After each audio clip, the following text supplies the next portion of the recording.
बिहार की राजनीति की बात हो और जातीय समीकरणों का जिक्र न आए, यह लगभग असंभव है।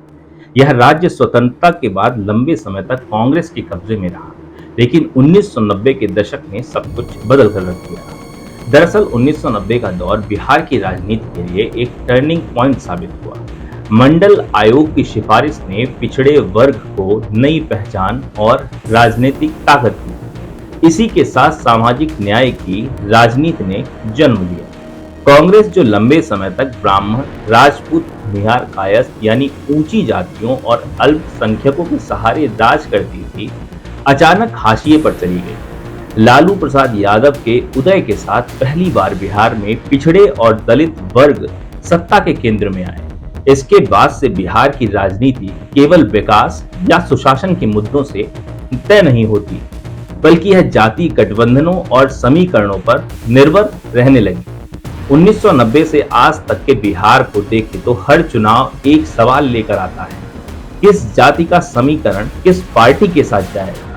यादव मुस्लिम समीकरण, अति पिछड़ा वर्ग ईबीसी का उभार, महादलित राजनीति और ऊंची जातियों का झुकाव, ये सब मिलकर चुनावी नतीजों को दिशा तय करते हैं। यानी अगर बिहार की राजनीति को समझना चाहते हैं तो जातीय राजनीति का इतिहास समझना ही होगा। 1990 के बाद से सत्ता परिवर्तन का असली खेल जातीय समीकरणों के फेरबदल में छिपा है। बिहार की राजनीति में एक नया अध्याय लिखा जा रहा था। कांग्रेस का किला ढह चुका था और सत्ता की चाबी अब एक ऐसे नेता के हाथों में थी जिसने खुद को पिछड़े और वंचितों की आवाज बताया, लालू प्रसाद यादव। मुख्यमंत्री की कुर्सी संभालते ही लालू ने साफ कर दिया कि उनका एजेंडा अलग है। उनका नारा था, सत्ता का असली हकदार वह है जो अब तक हाशिए पर रहा है। और यहीं से शुरू हुआ बिहार में इनकी राजनीति का दौर। लालू ने जो समीकरण गढ़ा वो आज भी राजनीति की किताब में दर्ज है। एम वाई समीकरण यानी मुस्लिम यादव। यादव जाति जो बिहार की सबसे बड़ी ओबीसी जाति है और मुस्लिम जो जनसंख्या में मजबूत हिस्सा रखते हैं, दोनों को जोड़कर लालू ने ऐसा राजनीतिक गणित खड़ा किया कि कांग्रेस देखते ही देखते हाशिए पर पहुंच गई। गांव-गांव, चौपाल-चौपाल लालू की भाषण गूंजने लगे, अब राज हमारे हाथ में है। पिछड़े और दलितों को पहली बार लगा कि सत्ता उनके दरवाजे पर पहुंची है। लेकिन तस्वीर का दूसरा पहलू भी था। इस पूरे दौर में कानून व्यवस्था की हालत बिगड़ गई। अपहरण, हत्या, अपराध की खबरें सुर्खियां बनने लगी। विपक्ष ने इस दौर को नाम दिया जंगल राज। मगर लालू समर्थकों का तर्क साफ था, भले ही विकास रुका हो, लेकिन हमें सम्मान मिल रहा है। हमारी जाति की आवाज सत्ता के भीतर सुनी जा रही है। लगातार 15 साल तक कभी खुद लालू, कभी राबड़ी देवी बिहार की सत्ता पर राज करते रहे। और यह दौर साफ बताता है कि बिहार में राजनीति का असली खेल जातीय समीकरण ही था।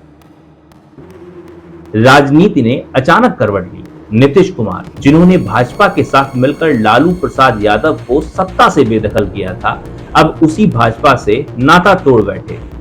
वजह थी नरेंद्र मोदी का राष्ट्रीय राजनीति में तेजी से उभरना। नीतीश को लगा कि बिहार में अल्पसंख्यक वोटर उनसे दूर हो जाएंगे। नतीजा, जेडीयू और भाजपा का 17 साल पुराना गठबंधन टूट गया।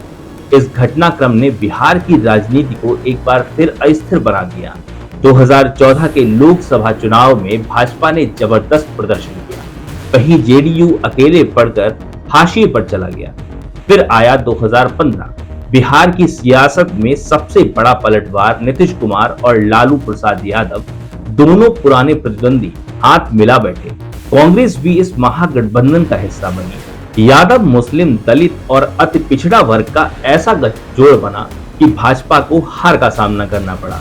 2015 का चुनाव एक बार फिर साबित कर गया कि बिहार में जातीय समीकरण अगर सही तरह से साथ लिया जाए तो मोदी लहर भी बेअसर हो सकती है। लेकिन यह गठबंधन ज्यादा दिन नहीं चला। 2017 में नीतीश ने अचानक महागठबंधन छोड़ दिया और भाजपा के साथ लौट आए। उस समय उन्होंने कहा, भ्रष्टाचार के खिलाफ समझौता नहीं होगा। मगर विपक्ष का आरोप साफ था, नीतीश ने सत्ता बचाने के लिए पलटी मारी।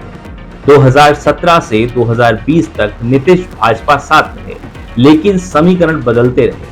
भाजपा धीरे धीरे बड़ी ताकत बन गई और जेडीयू कमजोर पड़ती चली गई। इस पूरे दौर में एक बात साफ दिखाई दी, बिहार की राजनीति में गठबंधन स्थायी नहीं होते, सिर्फ जातीय गणित और सत्ता की जरूरतें तय करती हैं कि कौन किसके साथ जाएगा। आजादी के 75 साल बाद भी बिहार की राजनीति की धुरी वही है जहां ये 1990 में मुड़ी थी, जातीय समीकरण। लालू प्रसाद यादव ने पिछड़े और मुस्लिम वोटर्स के सहारे सत्ता की चाबी पाई।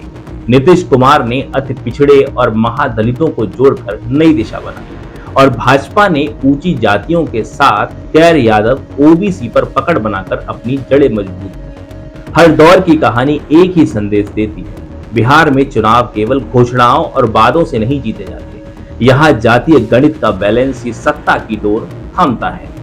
2023 की जातीय जनगणना के बाद राजनीति और भी स्पष्ट हो चुकी है। संख्या बल अब सीधा सीधा दलों की रणनीति तय कर रहा है।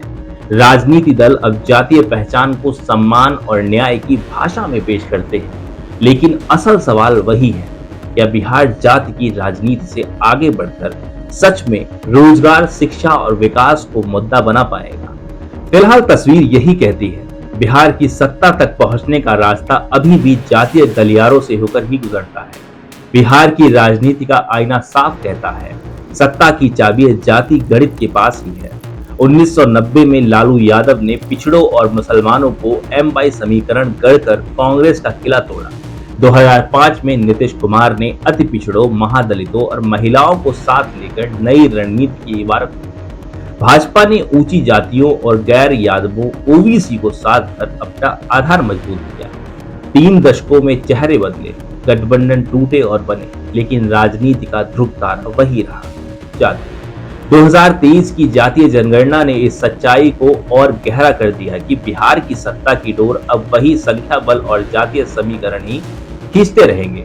फिलहाल तस्वीर यही कहती है, बिहार की सत्ता की गाड़ी लोकतंत्र की सड़क पर चलती है, लेकिन उसका स्टीयरिंग अब भी जातीय समीकरणों के हाथ में है। अगर आपको यह रिपोर्ट पसंद आई हो तो लाइक कीजिए, शेयर कीजिए और ऐसे ही कंटेंट के लिए हमें फॉलो भी कीजिए, क्योंकि बिहार को केंद्र मानकर हम बिहार चुनाव पर लगातार एक प्लेलिस्ट लाने वाले हैं। ख्याल रखिए। जय हिंद।